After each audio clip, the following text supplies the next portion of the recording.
페이스 투 패스 다 맞췄는데도 안 맞다고요? 전제를 깔았었죠. 바로 정타가 아니었기 때문입니다.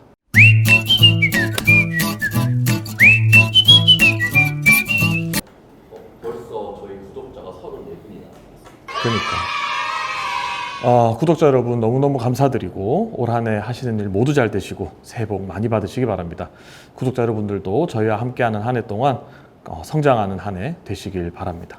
안녕하세요, 에코스윙입니다. 구력 18년차 공학석사 아마추어 골퍼고요. 두 번째 에피소드 임팩트 존에 대해서 설명드리려고 다시 찾아왔습니다. 못 보신 분들은 요 위에 에피소드 1 슬라이스의 모든 것 앞부분 내용만 들으시고 지금 내용을 들어주시면 훨씬 더 유익해지실 겁니다.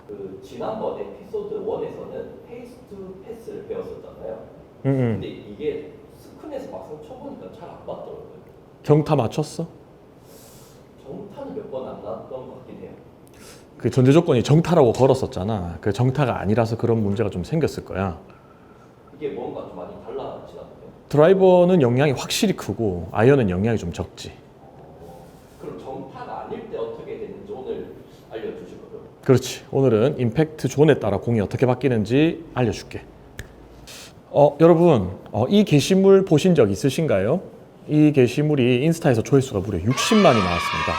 어디에 맞느냐에 따라서 공이 바뀐다는 건 사실 생각하지 못했던 부분이었어서 많은 분들이 궁금하셨던 게 아닐까 싶습니다. 지금부터 드라이버의 각 위치별 명칭에 대해서 아시는 분들은 쭉 넘어가셔도 좋습니다. 일단 헤드의 끝쪽 이 부분을 토우라고 하고요. 우리나라 말로 발가락 끝 정도 생각하시면 됩니다. 그래서 헤드의 끝쪽을 토우라고 하는 거고요. 샤프트에 가까운 쪽은 힐이라고 합니다. 우리나라 말로 발 뒤꿈치죠. 하이 힐 할 때 그 힐이랑 같은 힐입니다. 그리고 위쪽은 크라운, 아래쪽은 솔, 헤드에서 샤프트로 가는 부분은 넥, 그리고 호젤, 패럴, 샤프트 이렇게 볼 수 있습니다. 자, 임팩트 존의 영향에 대해 알기 위해서는 두 가지 개념을 먼저 알아야 합니다.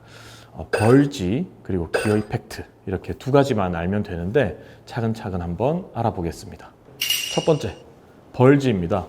벌지라는 단어 들어보신 적 있으신가요? 왜 드라이버는 아이언이랑 다르게 페이스가 약간 곡면이지? 라는 생각 해보신 분들도 계시죠. 드라이버는 아이언과 다르게 페이스가 평면이 아니잖아요. 이렇게 좌우로 곡면으로 생긴 모습을 보고 우리는 벌지라고 합니다. 이 곡면이 바로 공이 토우에 맞았을 때 공이 우측으로 출발하게 만들고 공이 힐에 맞았을 때 공을 좌측으로 출발시키기 위한 설계치입니다. 이게 무슨 소리야? 왜 공을 좌우로 날아가게 만들지? 똑바로 출발해야 좋은 거 아니야? 라는 의문이 바로 드실 겁니다. 그래서 만약 드라이버 페이스면을 평평하게 만들었다면 토우, 힐 어디든 정면으로 출발할 가능성이 높아졌을 겁니다. 왜냐하면 페이스 앵글이 출발각을 결정한다고 했으니까요. 그럼 평평하게 만들어서 정면 출발하게 만드는 게 좋은 거 아니야? 라고 생각하시겠지만 여기에 바로 기어 이펙트라는 친구가 들어오면서 이야기가 조금 달라집니다. 자, 두 번째 기어 이펙트입니다. 기어가 서로 맞물리면 서로 다른 방향으로 돌아간다는 동력학에서 나오는 효과인데요. 이게 골프에도 적용이 됩니다. 특히 드라이버에서요. 정타가 아닐 때, 즉 오프 센터 히트, 중앙에서 벗어난 히트인 경우에 무슨 일이 발생하는 건지 이 기어 이펙트를 알고 나시면 무릎을 탁 치실 겁니다. 일단 공과 드라이버 헤드를 각각의 기어라고 한번 생각해 보겠습니다. 공이 토우에 맞으면 헤드 끝이 뒤로 밀리면서 시계 방향으로 회전하고요. 공은 반대 방향인 반시계 방향의 회전을 하게 됩니다. 그래서 즉 드로우 스핀, 마이너스 사이드 스핀이 생기게 되죠. 반대로 힐에 맞으면 힐이 뒤로 밀리면서 헤드는 반시계 방향으로 회전하고 마찬가지로 공은 그 반대 방향인 시계 방향으로 회전하면서 페이드 스핀, 다시 말해 플러스 사이드 스핀이 들어가게 되는 겁니다. 자, 그럼 이제 이 그림을 한번 보시죠. 1번 공은 분명 토우 쪽에 맞았죠. 그러면 페이스 앵글은 약간 오픈된 상태일 겁니다. 벌지 때문에 페이스가 둥근 면이니까요.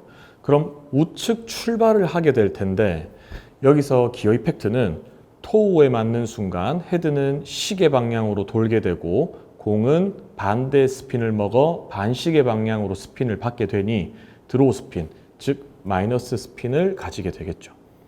결국 우측으로 출발한 공은 기어 이펙트에 의해 드로우 스핀을 먹어서 중앙으로 복귀하는 형태가 만들어집니다. 반대 방향도 마찬가지입니다. 2번 공은 힐에 맞았으니 벌지에 의해 좌측으로 출발할 겁니다. 하지만 충격으로 인해 헤드가 반시계로 돌 거니까 공은 그 반대 방향인 시계 방향으로 돌아갈 겁니다. 그러면 페이드 스핀, 즉 플러스 사이드 스핀이 발생해서 좌측 출발 페이드가 만들어지는 거죠. 이게 바로 벌지와 기어 이펙트라고 하는 친구가 만드는 드라이버의 비밀입니다. 이 둘은 여러분들도 모르게 여러분의 샷을 꽤 많이 잡아주고 있었던 거죠. 그럼 드라이버 페이스도 평면으로 만들어서 똑바로 가면 좋겠다라고 생각했는데 그게 또 아니네요. 또. 그렇지. 이제 벌지만 생각하는 게 아니라 기어 이펙트까지 같이 생각해 봐야 되는 거지. 아, 그래서 멀리 보이는 데는 목적이 있는 클럽은 벌지가 있고 정확도에 목적이 있는 클럽은 벌지가 없는 거겠네요. 그렇지. 멀리 정확하게 보내는 클럽은 모든 골프 클럽 제조사의 로망이거든. 근데 그 두 개를 다 잡기는 어려우니까 벌지가 있는 클럽은 멀리 보낸다는 용도, 벌지가 없는 클럽은 상대적으로 정확도를 높이는 용도, 이렇게 봐도 무방하겠지. 그래서 여러분들 이거 알게 되면 진짜 마음 편해집니다. 드라이버는 사실 멀리 보내야 하는 클럽이니까 스윙도 빠르고 샤프트도 길잖아요. 그래서 정타 확률이 꽤 많이 줄어듭니다. 그게 선수나 아마추어나 다 사람이라 어쩔 수 없기 때문에 벌지라는 설계치를 만들어 놓은 겁니다. 그러니까 드라이버는 매번 정타를 쳐야 하는 클럽이 아니라 좀 잘 못 맞아도 먼 거리를 잘 가도록 만들어 놓은 클럽인 거예요. 이걸 이해하시고 공을 치면 꼭 정타가 아니라도 훨씬 마음이 편해지지 않을까요? 이제 드디어 에피소드 1과 에피소드 2가 결합할 순간이 왔습니다. 왜 페이스 투 패스가 플러스가 나왔는데 난 사이드 스핀이 마이너스 값인 드로우가 나오느냐? 반대로 나는 페이스 투 패스가 마이너스가 나왔는데 왜 사이드 스핀이 플러스가 나와서 페이드 스핀이 나오느냐? 이제 아시게 되셨을 겁니다. 바로 정타를 벗어났기 때문입니다. 바로 오프 센터 히트였던 거죠. 자, 쉽게 생각할게요. 정타에서 토우 쪽으로 갈수록 기어 이펙트로 인해 드로우 스핀이 커진다고 했죠. 반대로 정타에서 힐 쪽으로 갈수록 기어 이펙트로 인해 페이드 스핀이 커진다고 했고요. 자, 그러면 만약 페이스 앵글 0도에 패스 0의 인투인 스윙을 하면 페이스 앵글 값이 0이니까 타겟 방향으로 출발하고 페이스 투 패스 값이 0이니까 커브가 없는 스트레이트로 가야 되잖아요. 근데 만약에 이 상황에 공이 정타가 아닌 토우 쪽에 맞았어요. 그럼 어떻게 될까요? 네, 드로우가 걸립니다. 정상 출발했지만 드로우가 걸리게 되죠. 토우 쪽에 가까워질수록 마이너스 사이드 스핀 값이 계속 커지니까 토우 쪽에 맞으면 맞을수록 점점 좌측으로 휘어지겠죠. 그럼 반대로 페이스 앵글 0도에 패스 0인 인투인 스윙으로 페이스 투 패스 값이 0인데 힐 쪽을 맞았다? 그렇다면 얼마나 힐 쪽에 가깝게 맞았느냐에 따라 그 양은 조금 달라지겠지만 여러분의 공은 결국 타겟 방향으로 출발하지만 스트레이트가 아닌 페이드가 걸릴 겁니다. 자, 그렇다면 이제 심화 문제입니다. 임팩트 때 페이스 앵글 마이너스 3도로 공이 맞았고 스윙 패스는 아웃인 마이너스 5도로 맞았습니다. 그런데 임팩트 때 과도하게 토우 쪽에 가깝게 공이 맞았어요. 그럼 이때 예상되는 구질은 무엇일까요?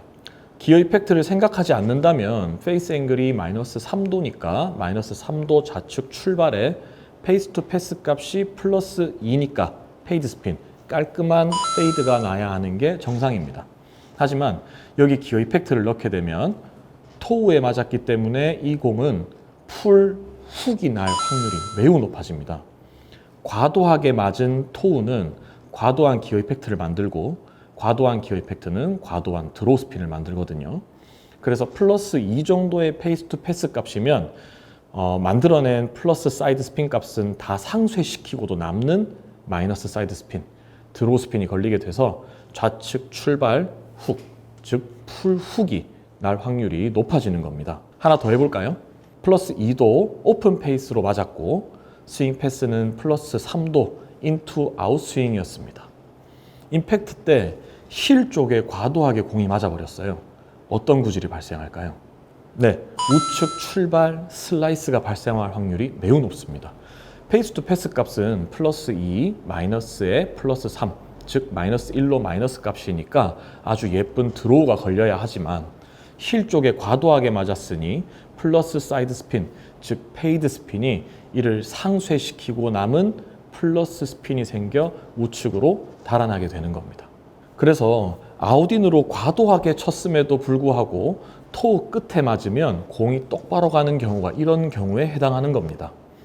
페이스 앵글이 마이너스 6도에 아웃인 스윙 마이너스 13도를 했으면 마이너스 6, 마이너스 13은 플러스 7이니까 좌측 6도 출발 강한 페이드를 만들어야 되는데 토우에 맞으면 기어 이펙트로 인해서 이 플러스 값을 마이너스 사이드 스핀이 상쇄해서 사이드 스핀이 거의 없는 직선으로 공이 날아갈 수도 있는 겁니다.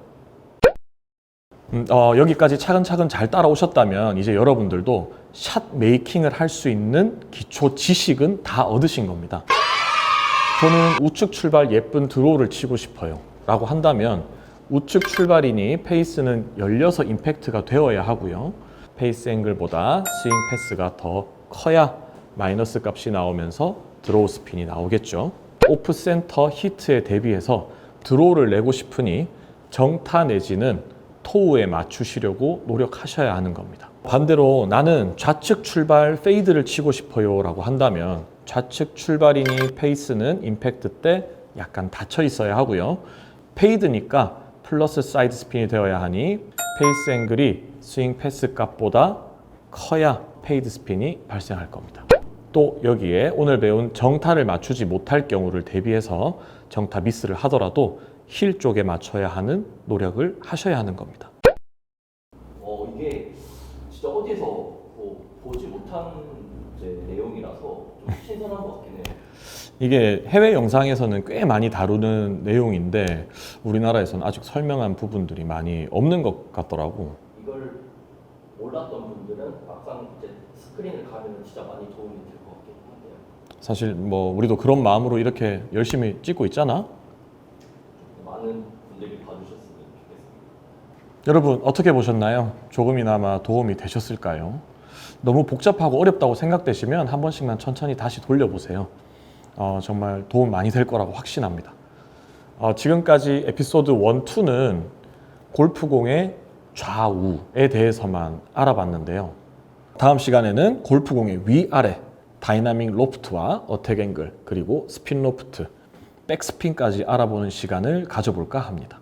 그리고 저희 에코스윙 자원순환 골프티도 많이 사랑해주세요. 구독과 좋아요, 알림 설정은 채널에 큰 도움이 됩니다. 오늘도 즐거운 골프 생활 되세요. 안녕!